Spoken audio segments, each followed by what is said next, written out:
Assalamualaikum warahmatullahi wabarakatuh. Alhamdulillah alladzi ja'ala al-baita mathabatan lin-nasi wa amna. Asyhadu an la ilaha illallah wahdahu la syarikalah wa asyhadu anna Muhammadan abduhu wa rasuluh sallallahu alaihi wasallam alladzi la nabiyya ba'dah. Allahumma fasalli wa sallim wa barik ala hadzal nabiyil karim wa ala alihi wa ashabihi ajma'in. Faqala Allah Ta'ala fil Qur'anil Karim, a'udzu billahi minasy syaithanir rajim. Bismillahirrahmanirrahim. Walillahi 'alan nasi hajjul baiti man istata'a ilaihi sabila wa man kafara fa innallaha ghaniyyun 'anil 'alamin. Shadaqallahul azim. Para pemirsa jamaah calon haji yang terhormat, seseorang baru dikatakan bisa memeluk agama Islam adalah ketika dia menyatakan dirinya dengan mengucapkan dua kalimat syahadat. Ketika itulah dia mulai memeluk agama Islam, atau dibacakan syahadat kepada yang bersangkutan. Seperti bagi kita yang sudah menjadi Islam turunan dari orang tua kita, maka disyahadatkanlah oleh kedua orang tua kita. Nah, ketika sudah bersaksi dengan membaca kalimat dua syahadat, asyhadu an la ilaha illallah wa asyhadu anna Muhammadar Rasulullah, maka ketika itulah dia menyatakan dirinya memeluk Islam. Dan setelah memasuki agama Islam, tentu seluruh aturan yang berlaku di dalam Islam akan dia penuhi. Nah, sekaitan dengan itu, Nabi kita Muhammad SAW sudah menyatakan bahwa Islam itu dibina, didirikan dengan 5 perkara. Kata Rasulullah, bunyal Islamu ala khamsin, syahadati an la ilaha illallah wa anna Muhammadar Rasulullah, wa iqamis salah, wa ita'iz zakah, wa sawmi Ramadan, wa hajjil bait. Hadis riwayat Bukhari dan Muslim. Agama Islam itu didirikan dengan 5 perkara. Pertama adalah membaca 2 kalimat syahadat, bahwa sesungguhnya aku bersaksi tidak ada Tuhan yang patut disembah selain Allah, dan aku bersaksi bahwa Nabi Muhammad itu adalah utusan Allah. Kemudian yang kedua adalah mendirikan salat. Yang ketiga membayar zakat. Yang keempat melaksanakan puasa Ramadan, dan yang kelima melaksanakan ibadah haji ke Baitullah. Nah, para pemirsa yang terhormat, semua ketentuan yang menyangkut dengan 5 perkara tadi yang kita kenal dengan rukun Islam, setelah kita mengucapkan 2 kalimat syahadat, maka 4 rukun berikutnya tentu mempunyai aturan. Ada syarat, ada hukumnya, ada ketentuan-ketentuan yang berlaku bagi seorang muslim untuk menunaikan kewajiban yang 4 itu tadi. Nah, pada kesempatan pertemuan kita kali ini, kita akan mencoba untuk membahas tentang rukun yang kelima, yaitu pelaksanaan ibadah haji. Bagi setiap muslim, menunaikan ibadah haji merupakan dambaan. Ada semacam kerinduan bagi mereka untuk memenuhi panggilan Allah ke Baitullah. Namun demikian, tentu siapa yang diwajibkan untuk melaksanakan ibadah ini, tentu sudah ada ketentuannya yang mesti kita lihat. Maka pada manasik melalui virtual ini kita akan mencoba membahas seputar bagaimana hukum melaksanakan ibadah haji itu, kemudian syarat-syarat yang mesti dipenuhi, yang berarti bahwa dengan syarat itu maka sahlah pelaksanaan ibadah hajinya. Kemudian apa yang menjadi rukun haji itu sendiri, selanjutnya wajib haji itu, dan terakhir tentang ibadah-ibadah sunnah yang berkaitan dengan ibadah haji. Pertama, kalau kita lihat secara hukum yang wajib dibebankan untuk melaksanakan ibadah haji itu adalah sesuai dengan firman Allah surah Al-Imran ayat 97 yang kita bacakan tadi. Walillahi 'alan nasi hajjul baiti man istata'a ilaihi sabila. Dan karena Allah lah diwajibkan kepada manusia untuk melaksanakan ibadah haji bagi siapa yang sanggup untuk melakukan perjalanan.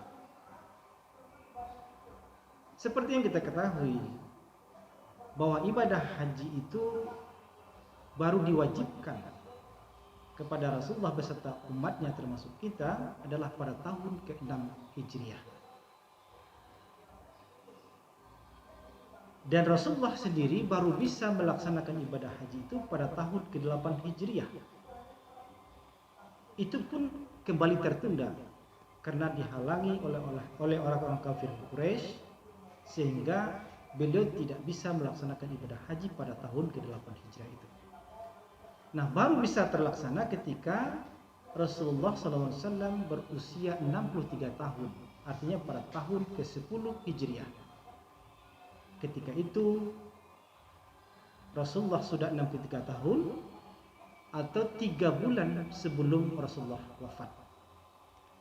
Nah, artinya dalam seumur-umur Rasulullah, beliau hanya melaksanakan ibadah haji itu hanya 1 kali.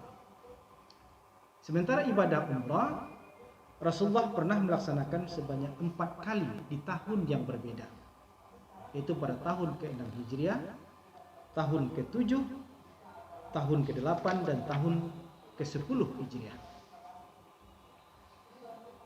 Nah, tentu timbul pertanyaan dari masyarakat, apakah boleh melaksanakan ibadah haji lebih dari 1 kali?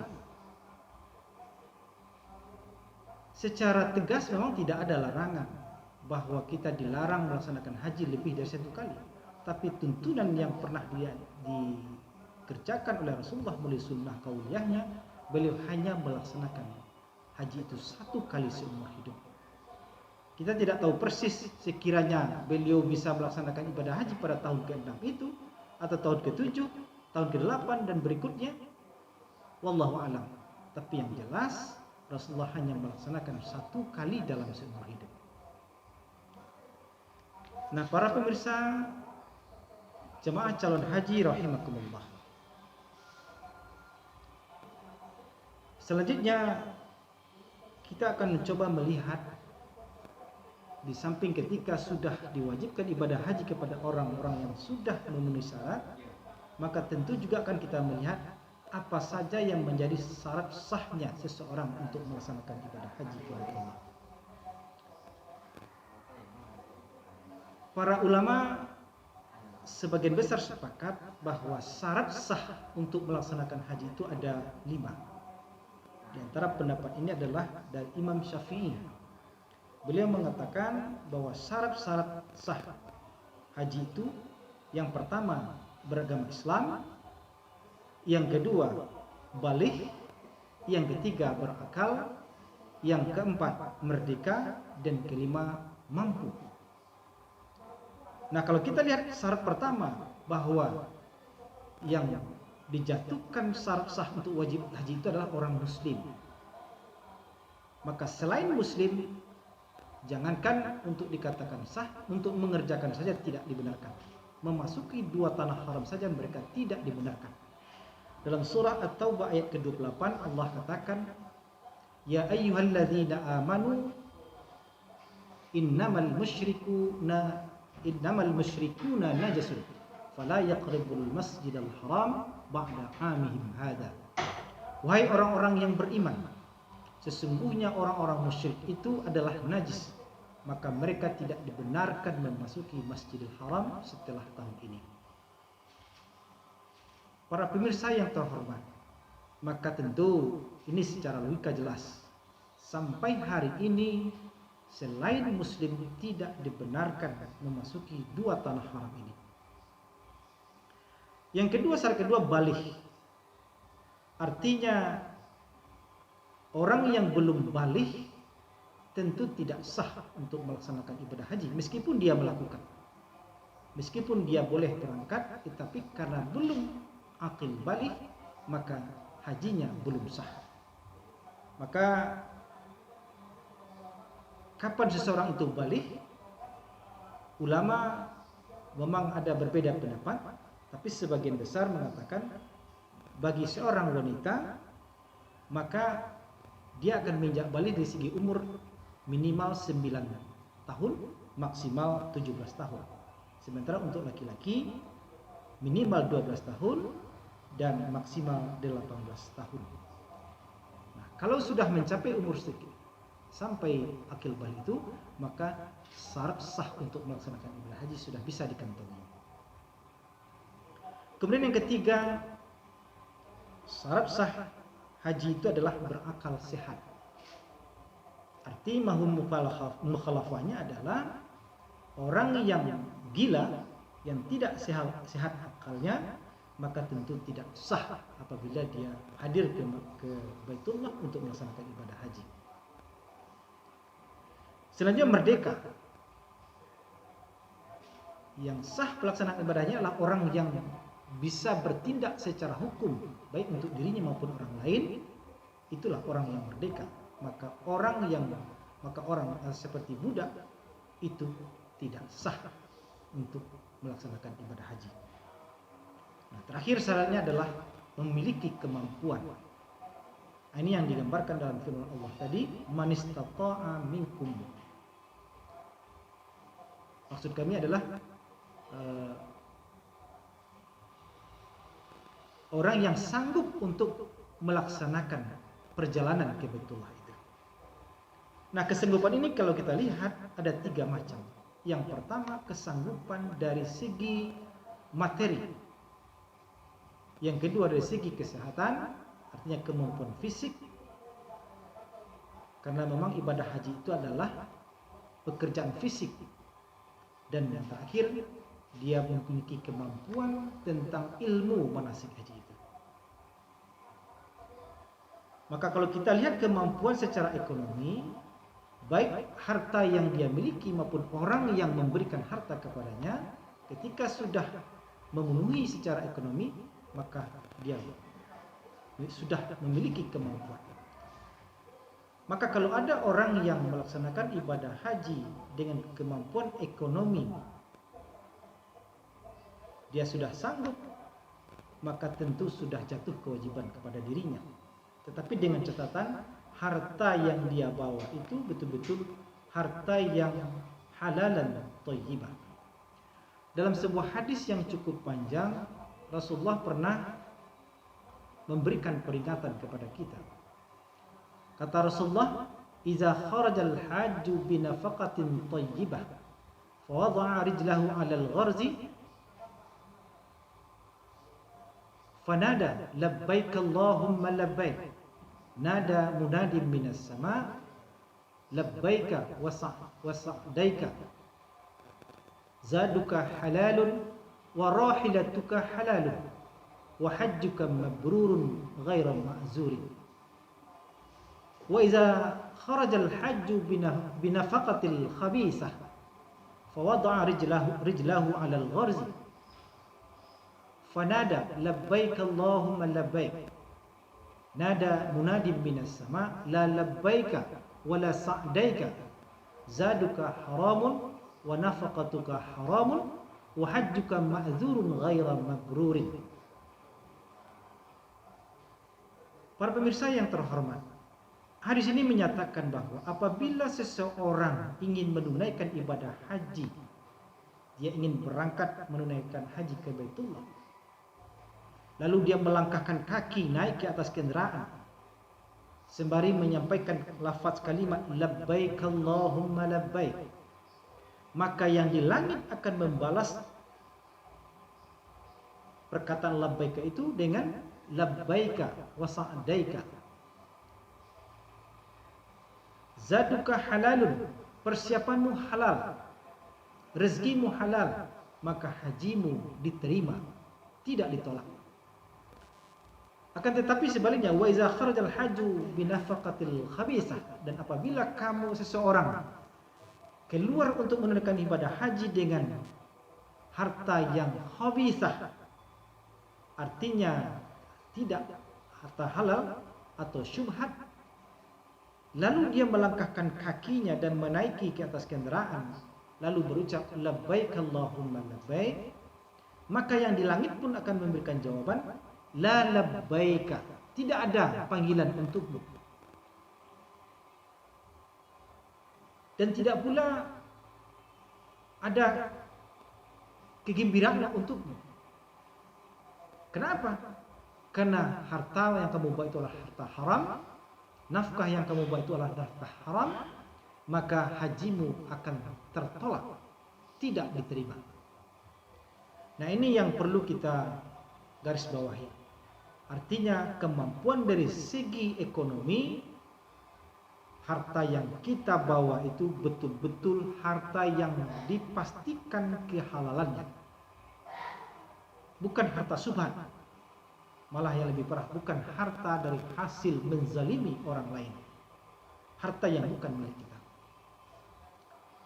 Para pemirsa yang terhormat, di samping kemampuan ekonomi, juga kemampuan kesehatan, karena memang ibadah haji itu butuh fisik yang prima, harus sehat secara fisik, karena kita akan melaksanakan beberapa rangkaian ibadah yang membutuhkan tenaga yang cukup.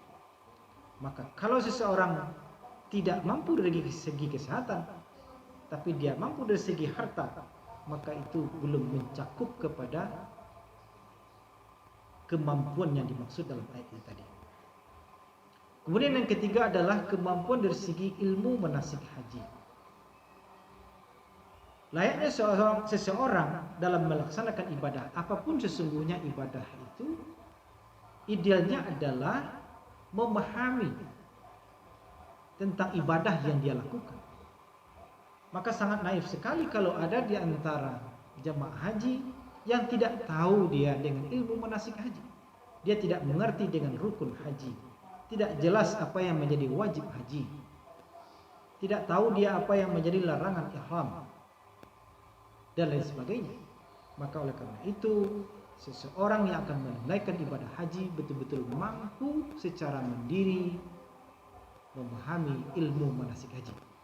Sekalipun pengalaman kita mengatakan bahwa bisa juga dibantu oleh orang lain, oleh pembimbing, oleh mutawif, tetapi bagusnya adalah seorang yang akan melaksanakan ibadah haji itu betul-betul sudah memahami secara mandiri, secara personal tentang ilmu manasik haji itu sendiri. Para pemirsa yang terhormat, lalu kalau sudah kelima syarat ini terpenuhi, maka disitulah baru bisa sah seseorang untuk melaksanakan ibadah haji. Nah, berikutnya tentu bukan hanya terpaku kepada syarat itu tadi. Islam, baligh, berakal, merdeka, serta mampu, maka tentu untuk keabsahan atau diterimanya haji seseorang atau tidak, maka kita akan lihat ketentuan-ketentuan yang berlaku di dalam pelaksanaan ibadah haji itu sendiri. Di antaranya adalah tentang rukun haji. Dan sejalan dengan itu nanti kita juga bicara tentang wajib haji. Dan sekaligus tentang sunnah-sunnah yang berkaitan dengan ibadah haji. Nah, kita akan lihat secara satu persatu. Seperti yang kita ketahui, pelaksanaan ibadah haji itu ada 3 macam. Pertama, haji ifrad, yang kedua, haji tamattu', dan yang ketiga, haji qiran. Nah, bagi kita masyarakat atau jemaah dari Indonesia, kita pada umumnya melaksanakan ibadah haji tamattu. Kalau haji ifrad, dia hanya tunggal, hanya haji yang dilaksanakan, tidak melaksanakan umrah. Sekalipun bisa juga pelaksanaan umrah ketika haji sudah selesai, tapi sesungguhnya haji ifrad itu hanya pelaksanaan ibadah haji saja. Sementara haji qiran itu berbarengan antara pelaksanaan haji dengan umrah. Sementara haji tamattu itu adalah pelaksanaan haji itu didahului dengan pelaksanaan umrah. Dan menurut ketentuan fikih haji, maka dua pelaksanaan ibadah haji qiran dan tamattu itu dikenakan dam yang kita kenal dengan dam nusuk. Karena memang pembayaran dam itu berdasarkan ketentuan ilmu manasik haji.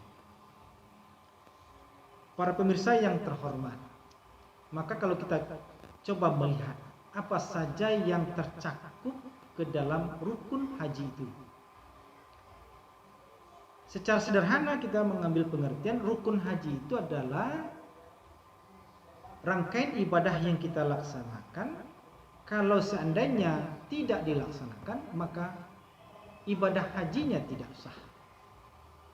Katakanlah kalau tidak wukuf di Arafah atau tidak melakukan tawaf atau sa'i, maka hajinya tidak sah, harus diulang. Ataupun kalau tidak mengulang berarti dia tidak pernah melaksanakan ibadah haji. Ini yang menjadi rukun. Sementara perbedaannya dengan wajib haji, bahwa ketika tidak dilakukan amalan-amalan yang terkait dengan wajib haji, maka hajinya tetap sah. Dan dia diwajibkan membayar dam.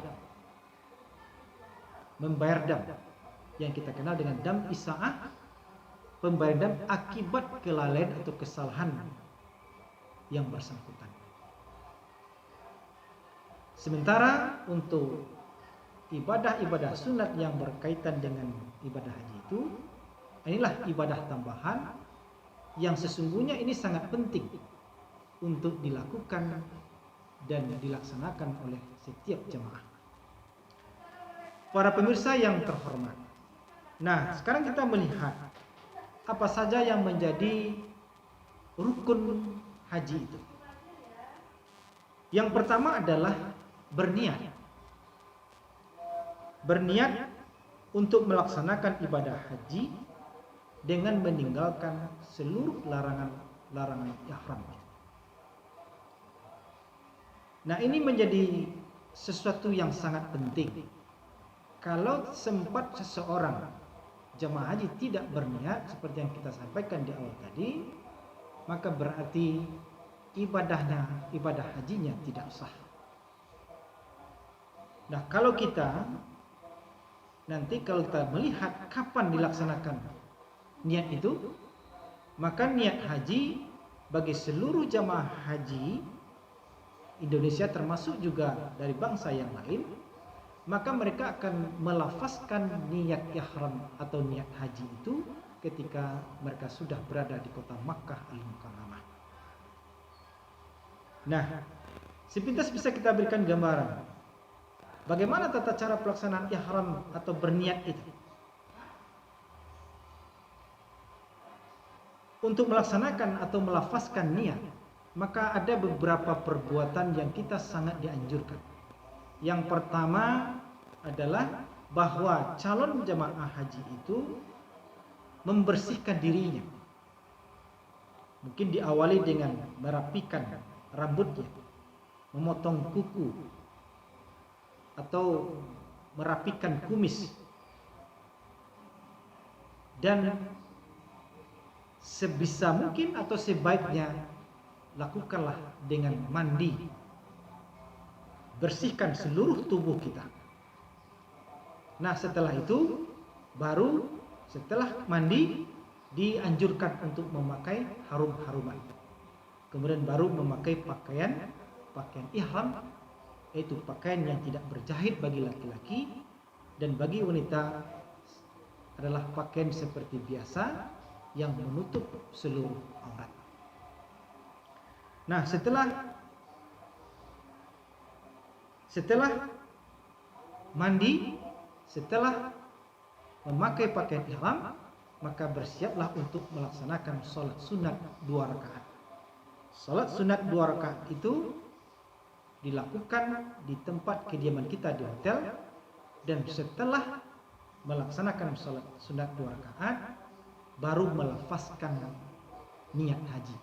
Labbaik Allahumma hajjan, atau dengan kalimat lain, nawaitul hajja wa ahramtu bihi lillahi ta'ala. Maka setelah kalimat itu dibacakan, berarti seseorang sudah dalam posisi berihram. Ketika dia sudah melafazkan niat, maka dia sudah berihram, berarti seluruh larang ihram sudah mulai berlaku. Ketika itu sudah kita lafazkan, maka kita dianjurkan untuk berdoa kepada Allah, memohon perlindungan. Allahumma uharrimu sya'ri wa basari wa jasadi wa jami'a jawarihi min kulli syai'in haramtahu 'alal muhrim abtaghi bizalika wajhakal karim ya rabbal alamin. Mulailah proses rukun pertama itu dimulai, dilaksanakan, dan berikutnya akan melanjut kepada rukun-rukun selanjutnya. Para pemirsa yang terhormat, inilah pertemuan kita untuk episode awal ini. Nanti akan kita lanjutkan pada pertemuan selanjutnya. Kita baru masuk kepada rukun haji yang pertama, yaitu memasang niat atau berniat untuk melaksanakan ibadah haji. Mudah-mudahan kita bisa bertemu pada materi berikutnya. Terima kasih. Kami sudahi. Wassalamualaikum warahmatullahi wabarakatuh.